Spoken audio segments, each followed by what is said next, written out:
Good afternoon, everybody. I've heard a very disturbing story today from a local newspaper concerning something that happened last night in the city of Plymouth in Devon in southwest England.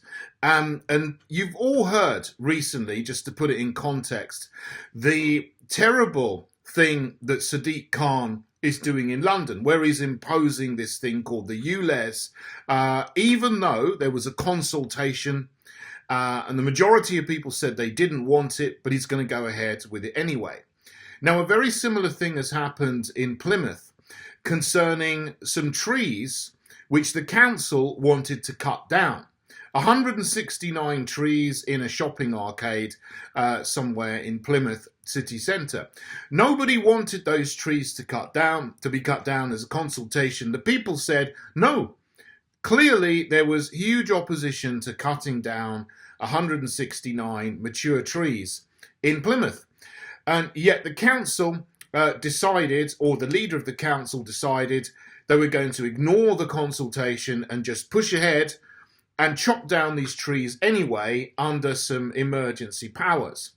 Now, the reason why I mentioned Sadiq Khan first is because obviously he's a Labour, but Plymouth is fake Conservative. They're Tories, and they're doing the same thing, ignoring the people, ignoring the democratic process. When the people say they don't want something to happen, like they don't want a car tax on the poor, they don't want 15-minute cities, they don't want low traffic neighbourhoods, they don't want trees cut down, these councils, local people, local councillors, whether it's the Mayor of London or Plymouth City Council or other places, I'll mention a few later, are just going ahead and doing these things anyway against the democratic will of the people. There was actually last night, they cut down 100 or so of these trees, and then there was an emergency injunction was taken out at 1 o'clock in the morning, apparently, to stop them cutting down any more. The reason they did it at night, they started apparently at 8:30 in the evening when there was no one around, so no one could see this environmental destruction going on.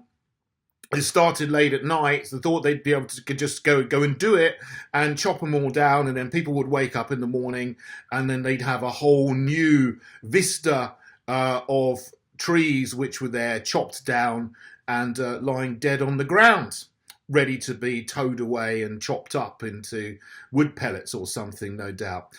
So that's what's happened last night in Plymouth. It's utterly contemptible. And shows absolute disparagement and disdain for the people who voted for them to be councillors and in charge of the local government there. Now, it's very interesting. Even the BBC has written an article which is not, favourable in tone to what they did there in Plymouth, and it's talking about how a lot of people were absolutely incensed by what went on. But it's interesting that as the article goes along, it talks about they think they did that at this time because bird nesting season is coming up. And so there are environmental laws in place that say you're not allowed to chop any trees down at all in bird nesting season, which runs from later on in March round to June, July or something. This is when birds are nesting, they're laying eggs and so on, so the species can continue. So they don't allow trees to be cut down then, but they're just doing it now ahead of bird nesting season so they can do it without breaking those rules. And also the fact that there are local elections coming up in Plymouth and hundreds of other districts around England as well. Most of England is having local elections on May the 4th. So it seems that this councillor who made the decision was doing it so that they could get it done before the local elections, just in case that they didn't get back in when the local elections take place. They might get voted out of power. This can happen, and then another party takes over. But the Tories, the fake Conservatives, are the party of property developers, so they will usually make decisions which benefit property developers, often who are donors to the fake Conservative Party. So they all sort of help out their chums together. Now, I don't know if any money passes hands. I don't know if there are brown envelopes go around in particular places or not. It's not for me to comment on. That really needs to be thoroughly investigated. Wherever there are connections between councillors and property developers, really does. I'm not saying that there is in this case, but it needs, probably should be investigated. Because it's part of a so-called regeneration plan or program. So loads of councils around the country have these regeneration plans that they make up. They have regeneration zones and what they do is they designate an area and they just bulldoze everything. And then they build something new there, often which is worse and more intensified and densified than what was there before. These are words that I learned in my 5 years on the London Assembly, because the other parties were absolutely obsessed with densifying everything, like knocking things down near train stations, even if it was nice and there was a park there or there was some just ordinary houses there. They would want to knock them down and build huge tower blocks for densification. But of course, the people who got the contracts to build these huge 40-story tower blocks when they used to be family homes that were very nice in some places make a hell of a lot of money out of it. Of course they do, because they, make millions and millions, multi-million pounds if you get a contract to regenerate an area. Whether the people live there or have living there or having businesses there want it or not, it seems that they just go ahead anyway. So this is done, and the decisions to do this are made by your local councillors. So the thing with politics in the UK, I know, is that a lot of people take the national elections very, very seriously. 2 out of 3 people go and vote in the general election, so usually turnout is relatively high. But when it comes to local elections, the turnout is so much lower. Usually the turnout for local elections is something like 1 in 3 people, or maybe 2 in 5, maybe 40%, 30 to 40%, which means that more than half of people just don't vote in local elections. But then something like this happens, where a councillor decides that they're just going to ignore the people that live there and chop down all the trees that are well loved by the people in the city for so-called regeneration. And then, people have just not voted in the elections beforehand. So these kind of people get into positions of power. And it remains Tory, Labour, Lib Dem, Green, SNP party politicians in positions of power in the local councils, which are local government. It is local government, and they have power to make these decisions in local areas. They can do this if they want to. Obviously, this got stopped by an injunction just in time to save 20% of the trees, 30 or so that hadn't been knocked down. But if you want to make sure that nothing like this happens ever again, we need a big change in this country, both at national level and at local level.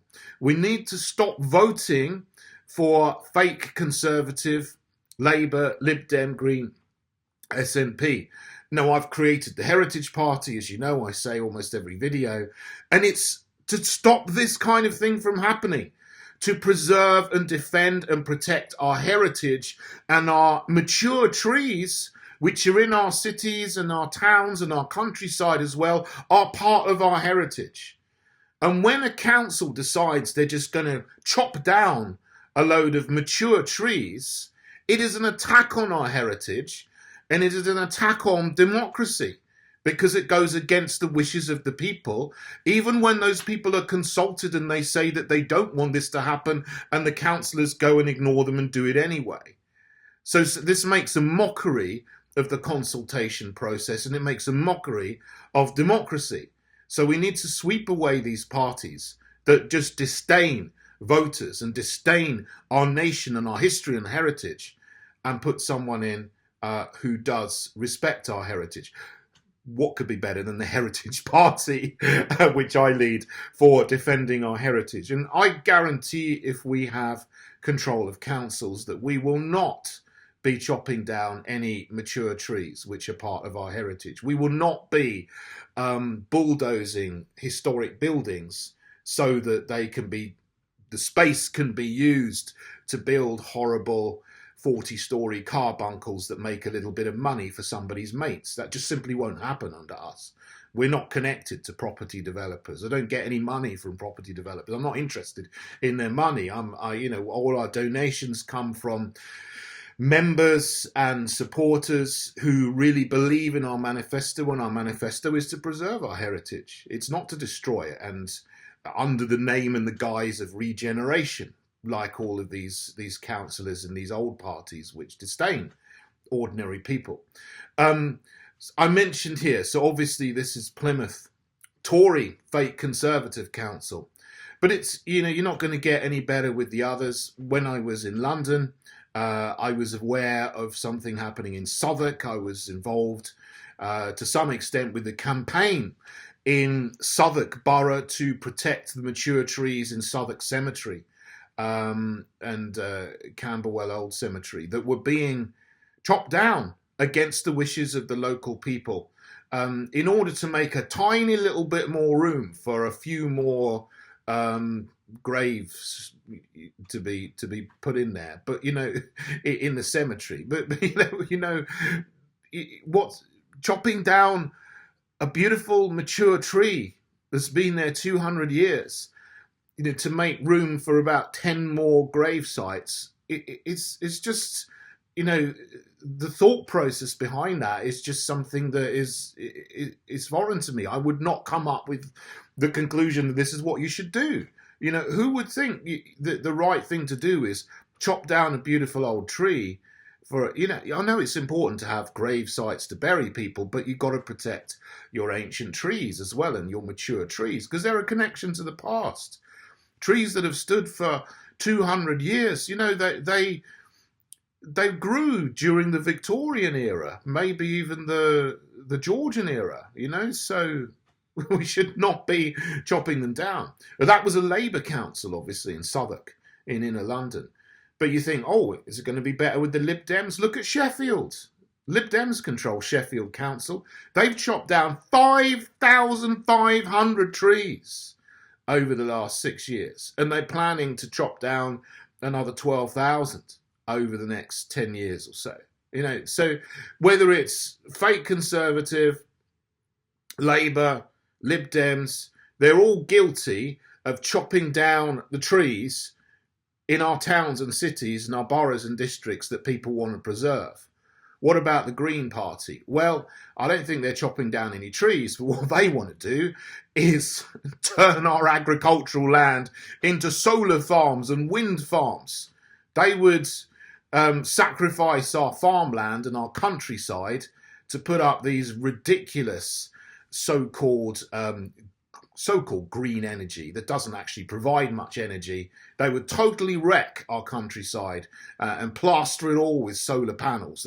They would happily get rid of all the animals in the farms because they want people to eat vegetables rather than meat. So, they might not be chopping down trees in the city centres, but they're even worse in terms of destroying our heritage, destroying our countryside, destroying our economy as well. So, none of them are a good option to vote for in your local elections. The Heritage Party is, because we're common sense. You can see our policies and our principles laid out in our manifesto. It's all there for you to have a look at. We've got a section on environment. We've got sections on transport, which obviously is related.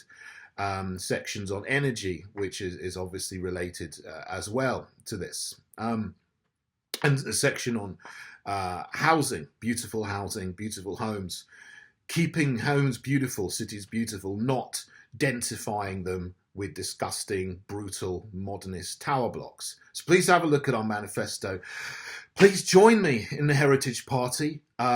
We are growing very quickly at the moment, which I'm very excited about. We launched 2.5 years ago, and now I think we've come to the point where we are, maturing as a party, and a lot more people are joining us. We're going to have more candidates standing in the local elections than ever before. It's still not everywhere, of course, but it's more than we've had before. If it's still not too late to become a candidate for the local elections on the 4th of May. The absolute deadline for handing your nomination papers in is April the 4th. So, obviously we need to do vetting and interviews and stuff. So you've still got a week or so left.